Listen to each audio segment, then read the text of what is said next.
इस वीडियो में हम लोग एक अपेक्षाकृत असामान्य बीमारी प्रुराइगो नोडुलरिस के बारे में बात करेंगे। ये जो परेशानी होती है, ये परेशानी मरीज में बहुत ही ज़्यादा खुजली और तकलीफ पैदा करती है। खुजली की वजह से ही मरीज एकदम परेशान रहता है। ये परेशानी जो होती है 30 से 40 वर्ष की उम्र में अधिकांश लोगों में देखने को मिलती है और महिलाओं में ये परेशानी काफ़ी ज़्यादा होती है पुरुषों की तुलना में। हालांकि ये दूसरे एज ग्रुप में भी देखने को मिल जाती है, कम एज में भी और लेट एज में भी देखने को मिल जाती है।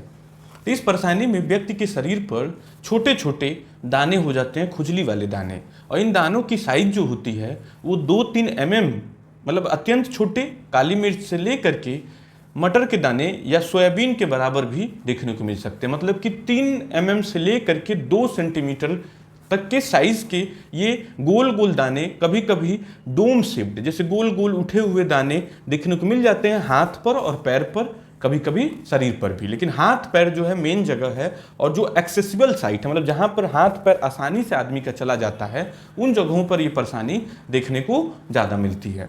और ये जो दाने होते हैं वो स्किन मतलब त्वचा के रंग के होते हैं या फिर कालापन लिए हुए होते हैं। कभी कभी इन दानों के बीच वाले हिस्से में थोड़ा सा दबा हुआ भी देखने को मिल सकता है, लेकिन साधारणतः बिल्कुल स्मूथ डोम शेप्ड दाने देखने को मिलते हैं। खुजली की वजह से खुजली का निशान देखने को मिल सकता है, कभी कभी पपड़ी या स्केल्स भी देखने को मिल जाता है। तो ये जो परेशानी होती है, इसके होने के पीछे का कारण क्या है वो अच्छे से अभी तक ठीक से पता नहीं चल पाया है। लेकिन तमाम तरह की बीमारियां हैं जिसके साथ इसका एसोसिएशन देखा गया है और ऐसा देखा गया है कि उन बीमारियों में ये परेशानी ज़्यादा देखने को मिलती है। तो उसकी पूरी लिस्ट है। तो जैसे कि एटोपिक डर्मेटाइटिस नाम की एक बीमारी है, या फिर फैमिली में एटोपिक की हिस्ट्री हो, जैसे ड्राई स्किन की या सूखी खुजली की हिस्ट्री हो फैमिली में, या मरीज में खुद में, या फिर दूसरे एलर्जी के लक्षण हो। इसके अलावा एंग्जाइटी और स्ट्रेस में जो लोग तनाव में ज़्यादा रहते हैं उनमें ज़्यादा देखने को मिली है। इसी प्रकार से ये लीवर की बीमारी, किडनी की बीमारी, डायबिटीज़, इम्यूनोसप्रेशन जैसे HIV, इनके सेटिंग्स में भी ये बीमारी देखने को मिली है। इसी प्रकार से एक ब्लड का कैंसर होता है, खून का कैंसर होता है, उसमें भी ये बीमारी देखने को मिली है। तो इसकी पूरी लंबी लिस्ट है जिसमें ये बीमारी ज़्यादा एसोसिएटेड देखने को मिली है। तो इसी वजह से इस बीमारी में डॉक्टर तमाम तरह के टेस्ट करवाता है जिससे कि पता लगाया जा सके कि कहीं अंदर कोई और बीमारी साथ में पनप तो नहीं रही है। इसी तरह से थायराइड के मरीजों में भी ये परेशानी ज़्यादा देखने को मिलती है। तो नेक्स्ट प्रश्न ये होता है कि इस बीमारी की डायग्नोसिस कैसे हो। तो इस बीमारी की जो डायग्नोसिस होती है वो कई बार स्किन डॉक्टर के लिए भी बहुत ज़्यादा चैलेंजिंग होती है। मतलब स्किन डॉक्टर के लिए भी कई बार कन्फ्यूज़न का मामला बन जाता है, पता नहीं चल पाता, क्योंकि ऐसी स्किन की बहुत सारी बीमारियां होती हैं जो कि इससे मैचिंग हो सकती हैं। उसकी पूरी लंबी लिस्ट है। ऐसी 10 बीमारियां हैं जिसमें कि ये बीमारी कन्फ्यूज़न पैदा कर सकती है, जैसे लाइकेन प्लेनस हाइपरट्रॉपिकस होता है, कुछ परफोरेटिंग डिसऑर्डर्स हैं, कायल्स डिजीज़ है। इस तरह की पूरी लंबी लिस्ट है जिससे डॉक्टर को भी कन्फ्यूज़न हो सकता है। प्लस इसमें बहुत सारे ब्लड टेस्ट जो करवाए जाते हैं, वो ब्लड टेस्ट करवाने के पीछे इस बीमारी को जांचना नहीं है। इस बीमारी के पीछे अंदर जो छुपी हुई बीमारी है उसको जांचने के लिए डॉक्टर ब्लड टेस्ट कराता है। जैसे कि HIV का सस्पिशन लगेगा तो HIV का टेस्ट कराएगा, कैंसर का सस्पिशन लगेगा तो पेरिफेरल ब्लड स्मीयर का टेस्ट कराता है। आपका ब्लड लेके स्लाइड पे उसे बना करके माइक्रोस्कोप में देख ली जाती है। इसी तरह लीवर के जांच के लिए खून की जांच कराया जा सकता है, LFT जिसे बोला जाता है। किडनी के लिए KFT कराया जा सकता है, अल्ट्रासाउंड कराया जा सकता है। तो तमाम तरह के जो टेस्ट होते हैं वो इनडायरेक्ट एसोसिएशन दूसरे बीमारियों के साथ देखने के लिए कराए जाते हैं। इस बीमारी को जांचने के लिए डॉक्टर काफ़ी केसेस में स्किन बायोप्सी की भी मदद लेता है। मतलब कि आपके एक दाने से, एक गांठ से आपकी स्किन छोटी सी काट करके उसे माइक्रोस्कोप में देख ली जाएगी, तो उससे बीमारी के बारे में पता चल जाता है। नेक्स्ट पार्ट आता है इसके ट्रीटमेंट का। तो इसके ट्रीटमेंट के बारे में जो सबसे पहली बात ये समझ लेना है कि ये एक क्रोनिक बीमारी है। क्रोनिक बीमारी है। क्रोनिक मतलब कि बहुत लंबी चलने वाली बीमारी है। काफ़ी मरीजों में सालों भी बीत जाते हैं, 1 साल 2 साल आराम से निकल जाते हैं इस बीमारी में। तो इस वजह से मरीज डॉक्टर के यहाँ भटकता रहता है, कभी उस डॉक्टर के यहाँ, कभी दूसरे डॉक्टर के यहाँ। तो इस बात को अच्छे से समझ लेना है। और अक्सर मरीज शिकायत करते रहता है 6 महीना हो गया, साल भर हो गया, 2 साल हो गया, वहाँ से दवाई लिए थे तो आराम था थोड़ा, फिर जब दवाई बंद कर दिए तो वापस हो गया, तो कोई डॉक्टर पकड़ नहीं पा रहे हैं, कोई डॉक्टर समझ नहीं पा रहे हैं। हालांकि मरीज इस बात को समझने से इनकार कर देता है कि उसकी बीमारी क्रोनिक है, लंबी है और बीच बीच में फ्लेयर अप्स हो सकते हैं, वैक्सिंग एंड वैनिंग, मतलब कि जैसे 6 महीने ठीक चल रहा था, फिर अचानक से ऐसा हुआ कि बीमारी बढ़ गई, तो उस समय और मरीज घबरा जाता है कि बीमारी मेरी पकड़ में ही नहीं आ रही है। जैसे डायबिटीज़ और हाइपरटेंशन के लिए तो मन में लोगों की ये पहले ही बैठ जाता है कि अच्छा, जब उन्हें पता चलता है कि डायबिटीज़ या हाइपरटेंशन हुआ है कि इसकी तो हो सके तो पूरी जीवन दवाई खानी है या फिर लंबी दवाई खानी है। लेकिन इस तरह की बीमारियों में लोग को सही तथ्य बताने के बाद भी उनके मन में हमेशा प्रश्न चिन्ह बना रहता है कि लग रहा बीमारी पकड़ में नहीं आ रही है, बीमारी समझ में डॉक्टर को नहीं आ रहा है, तमाम डॉक्टरों को दिखाया, डॉक्टर पकड़ नहीं पा रहे हैं। तो इस पहलू को अच्छे से समझना बहुत ज़रूरी है, क्योंकि ये जो बीमारी है ये जड़साध्य बीमारी है, लंबे समय तक इसके इलाज की ज़रूरत पड़ती है, लंबे समय तक आपको अपने डॉक्टर के कॉन्टैक्ट में रहना होता है। बीमारी ठीक होगी और जब बीमारी ठीक होगी तो डॉक्टर आपकी दवाइयाँ एकदम कम कर देगा। बीच में यदि बीमारी फ्लेयर की कभी, तो उस दौरान फिर से दवाइयों को बढ़ाने की ज़रूरत पड़ती है और कुछ मरीजों में सालों बीत जाते हैं इस फेज में। तो इसलिए इसको समझना इस बात को ज़रूरी है।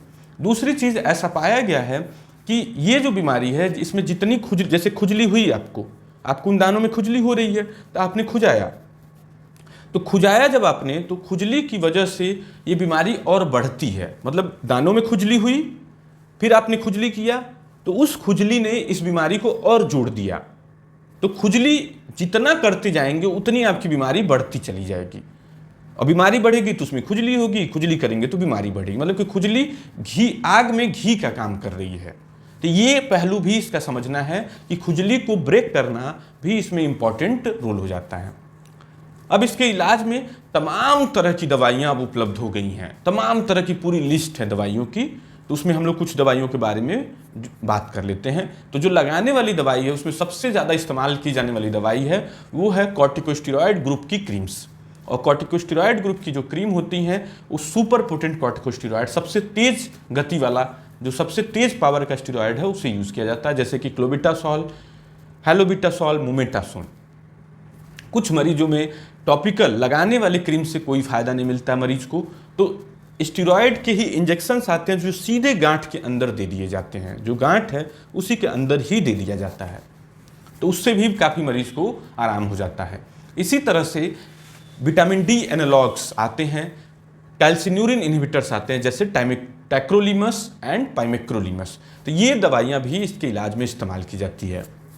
इन दवाइयों को डॉक्टर आपका रैप करके भी इस्तेमाल करने का सलाह देता है। मतलब कि जैसे कि आपने टैक्रोलिमस क्रीम लगाई, फिर उस पर कोई टेप लगा दिया या पॉलीथीन की शीट लगा दी और उसके ऊपर से पट्टी लगा दी, ताकि दवाई बिल्कुल इमीडिएट कांटेक्ट में अंडर ऑक्लूजन लंबे समय तक उस गांठ के ऊपर, उस दाने के ऊपर पड़ी रहे। तो ये चीज़ जो है एक महत्वपूर्ण स्टेप माना जाता है इसके इलाज में, जिसमें बैंडेजिंग की जाती है, ऑक्लूजन के अंदर ट्रीटमेंट किया जाता है।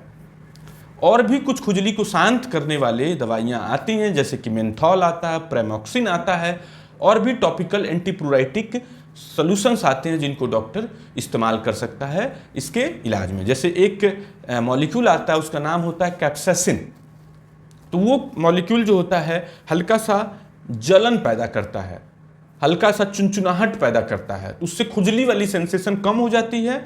ये इसके पीछे एक लंबा डिस्कशन है कि कैसे एक जलन और चुनचुनाहट पैदा करने वाली चीज़ खुजली को शांत करे, उसके बारे में हम लोग कभी और बात करेंगे। तो कैप्साइसिन नाम का मॉलिक्यूल भी डॉक्टर कभी कभी इस्तेमाल करते हैं। ठंडक पहुंचाने वाले मॉलिक्यूल जैसे कि मेंथॉल, खुजली को हल्का फुल्का शांत करने वाले जैसे कि प्रेमोक्सिन, तो ये सब थेरेपी इस्तेमाल होता है। इसके अलावा सपोर्टिव थेरेपी के तौर पे तमाम तरह की खुजली को शांत करने वाली गोलियां इस्तेमाल होती हैं, जिन्हें एंटीहिस्टामिन बोला जाता है, जैसे कि लीवोसेट्रिजिन, डेस्लोरेटिडिन, फेक्सोफेनेडिन, बिलास्टिन। इस तरह की तमाम दवाइयां हैं जो कि काफ़ी सुरक्षित मानी जाती हैं, उनको डॉक्टर इस्तेमाल करता है। जिन केसेस में मरीज के नींद में भी परेशानी आ रही है तो उनमें सीडेटिव एंटीहिस्टामिन्स का उपयोग किया जाता है, मतलब कि उससे आपकी नींद भी सुधरेगी और आपकी खुजली भी शांत होगी। जैसे कि जो सबसे पॉपुलर मेडिसिन है वो है हाइड्रोक्सीजिन। तो हाइड्रोक्सीजिन को भी इस्तेमाल में लाया जाता है। लेकिन ये देखा गया है कि इन दवाइयों से कुछ मरीजों में मदद तो मिल जाती है, लेकिन काफ़ी मरीज ऐसे होते हैं जिनमें इनसे मदद पूरी नहीं मिल पाती है। तो उन केसेस में ओरल खाने वाली स्टेरॉयड ग्रुप की दवाइयाँ दी जाती हैं, जैसे कि मेथाइलप्रेडनिसोलोन, प्रेडनिसोलोन, बीटामिथासोन, इस तरह की दवाइयाँ दी जाती हैं। स्टेरॉयड ग्रुप की दवाइयों से कभी कभी साइड इफेक्ट देखा जाता है, तो इससे बचने के लिए दूसरे इम्यूनोसप्रेसेंट्स की भी मदद लेता है डॉक्टर, जैसे कि मेथोट्रेक्सेट, एजाथायोप्रिन, साइक्लोस्पोरिन, इस तरह की दवाइयाँ भी इस बीमारी में चलाई जाती हैं। कुछ स्पेसिफिक ड्रग्स हैं, जैसे कि थैलिडोमाइड, एक ऐसी दवाई होती है जो कि इस बीमारी में काफ़ी ज़्यादा लाभप्रद पाई गई है, लेकिन इस दवाई के कुछ साइड इफेक्ट भी देखे गए हैं, जैसे नींद आना, पेट साफ न होना, कॉन्स्टिपेशन जिसे बोला जाता है, इस तरह का कुछ साइड इफेक्ट भी देखा गया है। इसी का भाई होता है लेनालिडोमाइड, उसे भी कभी कभी डॉक्टर इस्तेमाल करते हैं। इसी तरह से कुछ नर्व से रिलेटेड मॉलिक्यूल्स हैं, जैसे कि गाबापेंटिन या प्रीगबलिन, ये दवाइयाँ भी इसके इलाज में इस्तेमाल की जाती हैं। तो अब आपने देखा कैसे कि कितने सारी दवाइयाँ इसके इलाज के लिए उपलब्ध हैं। तो डॉक्टर इनमें कॉम्बिनेशन ऑफ थेरेपीज का मदद लेता है, लगाने वाली दवाइयाँ, एंटीहिस्टामिन्स, स्टेरॉइड्स, इम्यूनोसप्रेसेंट, तो मल्टीपल दवाइयों का कॉकटेल दे करके आपकी बीमारी को टैकल करने की कोशिश करता है। अब केस इससे भी ज़्यादा जटिल हो तो उस कंडीशन में डॉक्टर कुछ लाइट थेरेपी की मदद लेता है, जिसमें गोली खा करके आपको धूप दिखाना होता है, या कुछ लाइट इमिट करने वाले मशीन्स आते हैं, चैम्बर्स आते हैं, अल्ट्रावायलेट रेज निकालने वाले चैम्बर्स आते हैं, मशीन आते हैं, उनको इस्तेमाल में ले लिया जाता है। लैंप आते हैं, उन्हें इस्तेमाल में ले लिया जाता है। कोई सख्त दाना है, कोई ऐसा दाना है कि जैसे सारे ठीक हो गए, एक दाना रह गया, 2 दाने रह गए जो नहीं ठीक हो रहा है, जो बार बार पनप जा रहा है, तो उस कंडीशन में डॉक्टर उन्हें अबलेट भी कर सकता है। तो अबलेशन के लिए ठंडी गैस की सेकाई का मदद ले सकता है, क्रायोथेरेपी, लेकिन क्रायोथेरेपी के भी कुछ निगेटिव एस्पेक्ट्स हैं जो आपका डॉक्टर आपसे डिस्कस करेगा। इसके अलावा दूसरे कुछ लेजर या कुछ एबलेटिव मेजर्स का भी डॉक्टर मदद ले सकता है। तो इस तरह से ये दवाइयाँ लंबे समय के लिए दी जाती हैं, और ये जितनी भी दवाइयाँ हमने बात की, इन दवाइयों का पोटेंशियल साइड इफेक्ट हो सकता है। तो उन साइड इफेक्ट से बचने के लिए डॉक्टर आपका फ्रिक्वेंटली ब्लड टेस्ट करवा सकता है। तो कई बार जब ब्लड टेस्ट बार बार हम लोग कराते हैं तो मरीज के मन में ये प्रश्न उठता है कि लग रहा है बीमारी पकड़ नहीं पा रहा है डॉक्टर, इसीलिए बार बार जांच करा रहा है, और जांच में कुछ निकल नहीं रहा है, फिर भी जांच कराया जा रहा है। तो ये गलत धारणा है। जांच जो होती है बाद में, वो आपकी दवाइयों के शरीर पे गलत दुष्प्रभाव, गलत इफेक्ट, साइड इफेक्ट्स को मापने के लिए, देखने के लिए की जाती है, क्योंकि जो इम्यूनोसप्रेसेंट ग्रुप की दवाइयां हैं, स्टेरॉइड्स हैं, थैलिडोमाइड हैं, ये काफ़ी तेज दवाइयां होती हैं, और इन दवाइयों से कभी कभी साइड इफेक्ट भी देखा जाता है। तो इन साइड इफेक्ट्स को नापने के लिए, मेजर करने के लिए इन ब्लड टेस्ट की मदद ली जाती है। तो कभी भी गलत कन्फ्यूजन में आपको नहीं पड़ना है कि ऐसे इसलिए टेस्ट करवा रहा है डॉक्टर। अपने मन में लोग तमाम तरह की चीज़ें बना लेते हैं। तो निष्कर्ष के तौर पर जो पहली और सबसे मुख्य चीज़ समझनी है कि ये बीमारी यदि आपको होती है तो ये बीमारी का कोर्स जो है काफ़ी लंबा है, लंबे समय तक इलाज की ज़रूरत पड़ेगी, 1 साल, 2 साल, 3 साल। तो ऐसे कंडीशन में आपको डॉक्टर के, बहुत सारे डॉक्टर शॉपिंग नहीं करनी है, बदलना नहीं है डॉक्टर को, किसी एक एमडी डॉक्टर के साथ बंद करके रहना है, इलाज को कंटिन्यूअस लेना है कि जिससे बीमारी को पूरी तरह से आपके कंट्रोल किया जा सके। इस बीमारी के इलाज में डॉक्टर आपकी दवाइयों को टाइट्रेट करेगा, जैसे कोशिश करेगा कि हल्की दवाइयों से पहले काम चलाए, उससे न काम बने तो फिर नेक्स्ट स्टेप की, क्योंकि दवाइयाँ तेज हैं, तो उनको टाइट्रेट करते करते आपकी बीमारी को के लिए मेडिसिन ऑप्टिमाइज करेगा।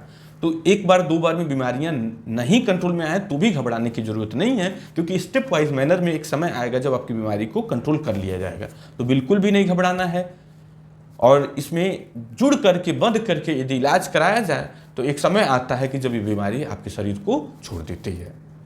Thank you.